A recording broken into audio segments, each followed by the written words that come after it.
Hello good morning नमस्ते स्वागत छ हजुरहरू सबैजनालाई एलिना गुरुङ युट्युब च्यानलमा। आज पनि नयाँ दिन नयाँ ब्लगको साथमा हामी आमा छोरा हजुरहरूको सामु आइसकेको छु। आशा छ हजुरहरू पनि सबैजना सन्चै हुनुहुन्छ होला। हामी पनि एकदमै ठिक छु। अनि अहिले चाहिँ धन्दा सन्दा भएर म चाहिँ खाना पकाउँदै हो। अनि आजको हाम्रो यताको भ्यू चाहिँ यस्तो सफा छ। अघिसम्म कुहिरो लागिरहेको थियो। यो चाहिँ मेरो बाबुको लुगाहरू हो। हिजो धोएको लुगाहरू सुकेको थिएन अनि त्यही भएर सुकाएको चाहिँ हाम्रो फुलको गमला। यस्तो क्लियर भ्यू छ नि आज। त राम्रो छ। हामी आमा छोरा चाहिँ खाना पकाउँदै हो। आज चाहिँ म बिहान कहीँ पनि गएन, धन्दा भ्यायो अनि खाना पकाउँदै हो। ल मेरो छोरा चाहिँ यहाँ खेल्ने कुरा खोज्दैछ। म चाहिँ अब तरकारी पकाउन लाग्यो। अनि तरकारी चाहिँ यहाँ अलिकति ब्रोइलरको मासु छ, यहाँ अलिकति तोरीको साग छ। मम्मीले टिप्नु भएको रहेछ अनि सुक्न लागेर मिसाएर पकाउन लाग्यो। दाल र भात चाहिँ अघि नै पाकिसक्यो। अनि बाबु सुताएर बल्ल तरकारी पकाउन लाग्यो।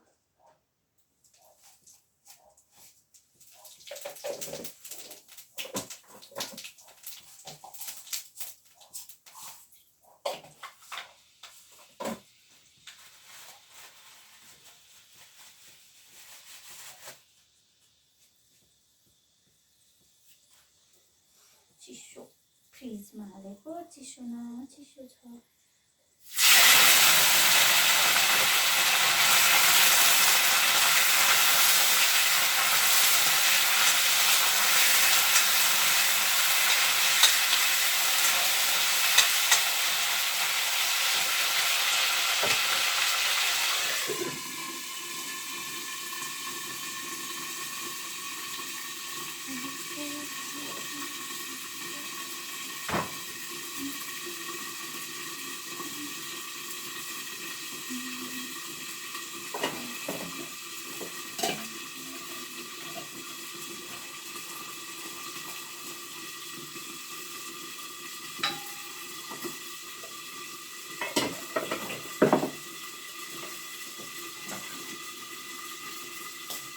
लसुन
मेरो तरकारी चाहिँ पाक्यो। यहाँ छ दाल। अब बारीबाट मम्मी आइपुग्नु भएको छैन। अब एकछिन लुगा धुन्छु अनि मम्मी आउनु भएपछि खाना खान्छु।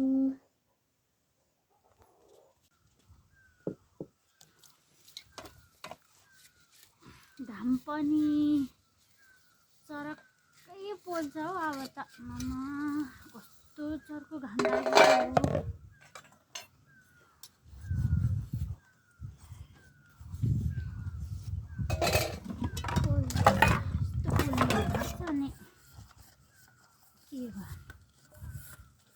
छारी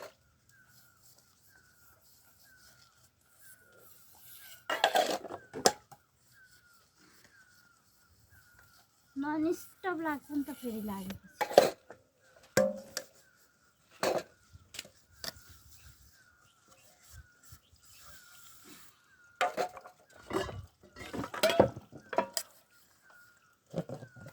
भाँडाहरू पनि धेरै जुठो गर्दैन भन्छु, एउटा दुईटा गर्दा गर्दै जति माजे पनि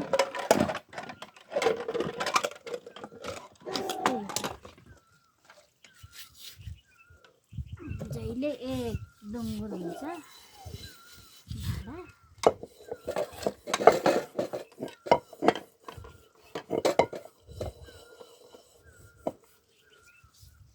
सुक्छ फेरि घामले त भाँडा त सुक्यो भने त जति पखाले पनि सेतो पट्टै भइरहन्छ। सुक्यो भने त एकैछिन भर्खर साबुन लगाएर भर्खरै सुक्छ, अनि पखालेको बेला देख्दिन, सुकेपछि देख्छ अनि सेतै भइरहन्छ भाँडा।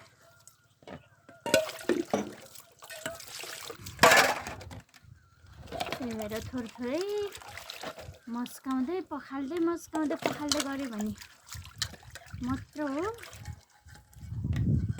नभए त काम छैन। लुगा धुनु छ, अब एकछिनमा बाबु उठ्छ।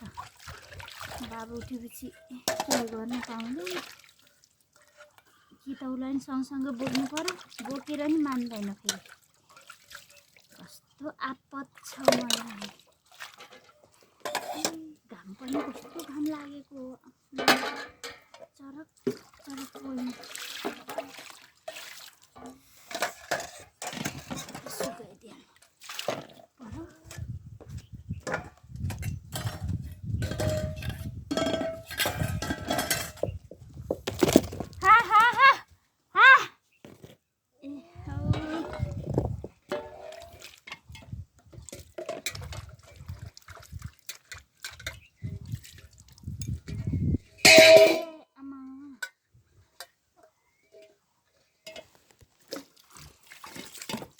सेतै हुन थालिसक्यो।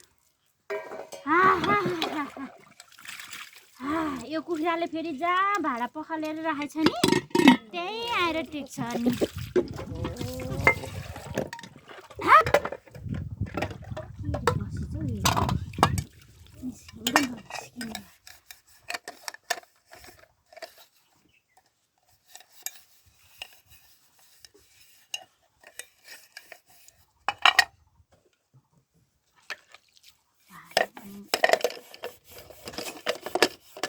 जतिखेर खायो उतिखेर मार्छु, त्यही पनि यत्रो भाँडा जम्मा हुन्छ।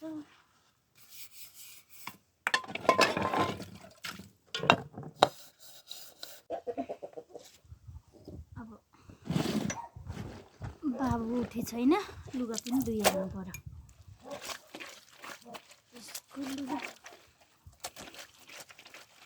लुगा पनि एक दिन धुएन भने त मामा कतिको जम्मा हुन्छ हौ।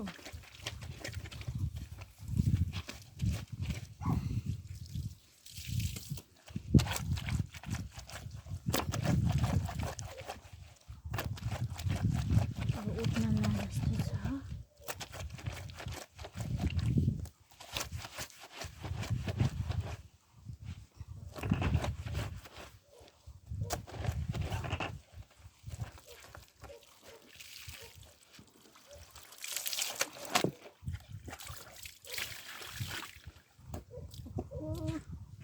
बिहान भर्खर लगाएको मोजा फोहोर भयो। ए कति धुनु, खोलेर राखिदिन्छु, धुँदा धुँदा हैरान। बिहान बिहान त जाडो हुन्छ, मोजा लगाउँछु नि।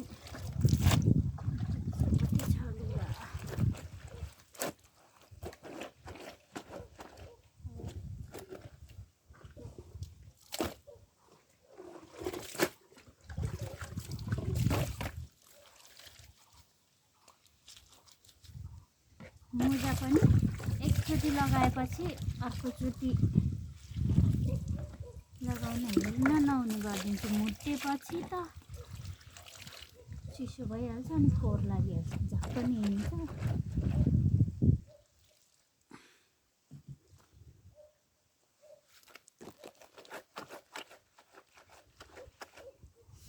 मम्मा घामले त ढाडमा त कसरी पोल्यो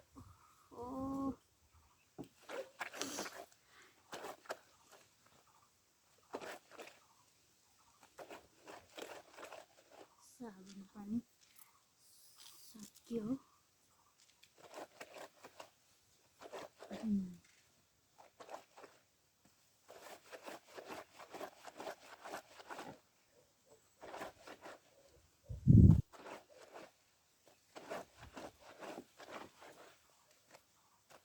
आज त बाबुले नुहाइदिनु पर्ला जस्तो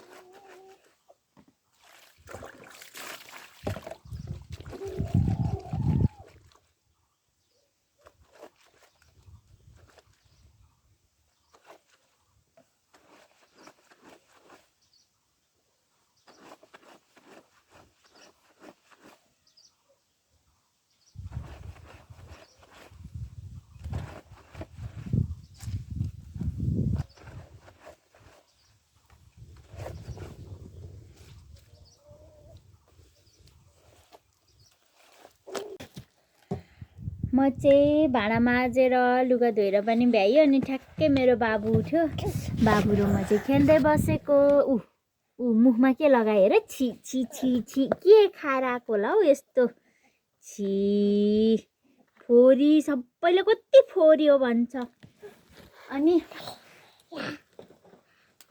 हिजो यस्तो बेच्ने मान्छे बच्चाहरूको यस्तो बेच्ने मान्छे आएको रहेछ क्या अनि यस्तोमा अनि 4 पेज हुँदो रहेछ अनि यो पेनमा चाहिँ यसरी पानी लगाउने अनि यसरी केरेपछि यहाँ चित्रहरू देखिँदो रहेछ कि अनि एक प्याकेटमा 4वटा हुँदो रहेछ यस्तो बुक अनि 4वटामा 4 पेज लेख्ने हुँदो रहेछ अनि यो मेटिने रहेछ क्या फेरि एकछिन पानीले भिजुन् जेलसम्म बस्ने चित्रहरू देखिने अनि त्यसपछि मेटिँदो रहेछ मैले चाहिँ मेरो बाबुलाई यो किनिदिएको अनि लेखिरहन्छ घरिघरि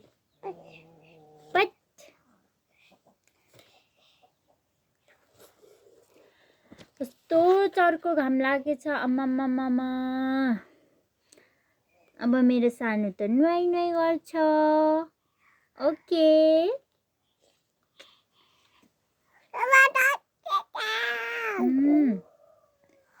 म नुहाउँछु भन म नुहाउँछु अब भन न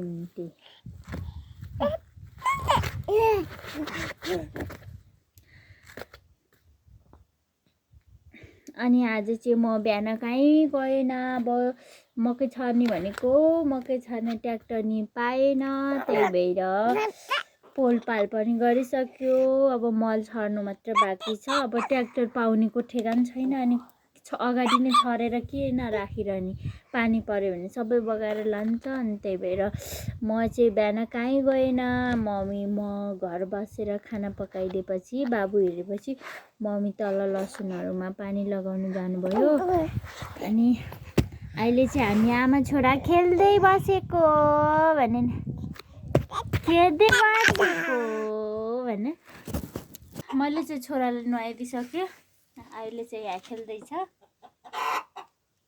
अबि माखा पनि कति धेरै आएको हो मम्मामा कस्तो घाम चर्केको हो म त गर्मी पनि के साह्रो गर्मी भएको अन्त घामले केही देखेको छैन यस्तरी पनि घाम लाग्छ र हो जे होस् लुगा चाहिँ सुक्छ हामी आमा छोरा चाहिँ यसरी नै बसिरहेछु काम नकाज काम त छ गर्न दिन्न यसरी चल्छ साथीहरू आज चाहिँ बिहान दिउँसो म कहीँ बाहिरको काममा गएन, बिहान पनि धन्दा गरियो अनि खाना पकाएर खाइयो। दिउँसो पनि भाँडाकुँडा माझे, लुगासुगा धुएँ अनि बाबुलाई नुहाइधुवाइ गरिदियो आज। अनि अब बेलुकाको खाना पकाउने बेला भयो, खाना पकाउनु पर्यो। रात पर्न लाग्यो, हावा पनि चल्दैछ, डरै लाग्ने हावा चल्दैछ हौ। अब थुनथान गर्नुपर्छ, थन्को मन्को गर्नुपर्छ। हाम्रो यहाँ चाहिँ कस्तो छ भने बेलुका 5:30 भइसक्यो, अहिलेसम्म पनि घाम लाग्दैछ कि बेलुकासम्म घाम लाग्छ। अब म चाहिँ खाना पकाउनुपर्छ अनि थुनथान गर्नु पर्यो, कुँडो बसाल्नु पर्यो भोलिको लागि। अनि आजको भिडियो चाहिँ यति नै। हजुरहरूलाई मेरो भिडियो मनपर्छ भने लाइक, कमेन्ट, सेयर, सब्सक्राइब पनि गरिदिनु होला। बाई।